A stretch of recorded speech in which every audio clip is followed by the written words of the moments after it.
Attractive, तो आपको interest free कर देगी, उस पर जो भी इंटरेस्ट मिल रहा है उस पर टैक्स फ्री कर देगी, और उसको लॉन्ग टर्म या शॉर्ट टर्म जो लॉन्ग टर्म जो कैपिटल गेन टैक्स है दैट में भी एक्सेम्प्टेड, कि मान लो आप 3 साल बाद 4 साल बाद बेच रहे हो उसको, है ना, तो मान लो 3 साल 4 साल बाद जब आप उसको बेचने के लिए जा रहे हो, ठीक है, तो उस पूरे उसमें जो भी उसकी वैल्यू होगी, या तो आप वैल्यू ले लो या या आप अपना गोल्ड सो वापस गोल्ड ले लो, वापस ले लो।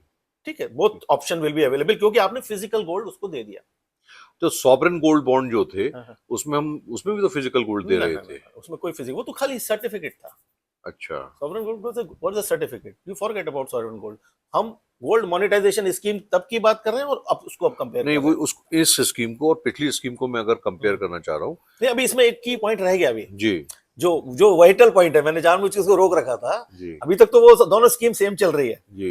है ना। हाँ, अभी हमने क्या किया, पुरानी जो गोल्ड मोनेटाइजेशन स्कीम है जस्ट लाइक दैट, उसमें हमने एक ज्वेलर को एंट्री दे दी, ठीक। है ना, because you have got a trust to jeweller than a bank, right. As far as gold के पहले आइटम। वैल्यूएशन बैंक ही हाँ, करता था वो तो पहले पुरानी तो स्कीम में। बैंक का सारा कार्यक्रम था, अभी तो ज्वेलर आ गया, उस पर ट्रस्ट है आपकी, बाकी सारी चीजें जो हमने बताया, वो जो इमोशनल फैक्टर है वो कहीं ना कहीं एड्रेस होता है। राइट। अब देखिए गेम क्या है यहाँ पे, जो गेम चेंजर जो पॉइंट है इसमें, वो जो गोल्ड बार है वो बेसिकली है किसके पास, उसका ओनर कौन है, बैंक या सरकार। नहीं, ओनर तो मैं हूँ वैसे। ओनर तो आप हैं, मैंने बैंक में जमा कर बैंक में दी है। जमा कर दी, तो अभी now bank is holding that. हाँ, आपने बैंक। बिल्कुल, योर पॉइंट इज, टाइटल आपके पास ही है, हाँ। लेकिन बैंक इज कीपिंग दैट।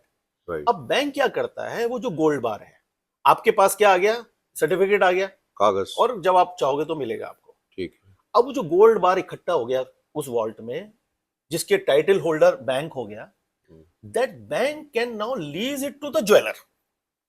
अब वो समझिए कैसे।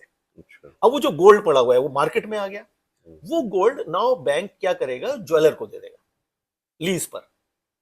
पहले समझिए बेच नहीं रहा है तो मेरा ही। हाँ। अब क्योंकि एक ही फॉर्मेट में है, एक ही प्रोडक्ट है, आपको तो ऐसा नहीं है कि मेरे को यही वाला चाहिए, भाई गोल्ड मिलेगा तुमको उतना।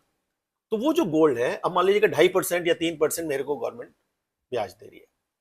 अब वो जो ज्वेलर है, ज्वेलर को उसने 2% या 1% का गवर्नमेंट ने अपना स्प्रेड रखा, खर्चा पानी मिला के 1 या 2% का अपना स्प्रेड रखा, 5% पे मान लो दे दिया ज्वेलर को, कि भाई 5% पे तुम ये लीज कर रहे हैं तुमको।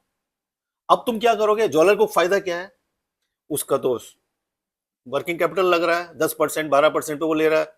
अगर उसको उसको तो ज्वेलरी बना के मार्केट से परचेज करता है। अब देखिए ज्वेलर क्या करता है, वो इंपोर्ट करेगा, ठीक है, वो बाहर से सोना मंगाएगा, मार्केट से लेगा, जैसे भी लेगा, उसके लिए उसके पास तो फंड तो है नहीं, because he is in to the business, तो ही इज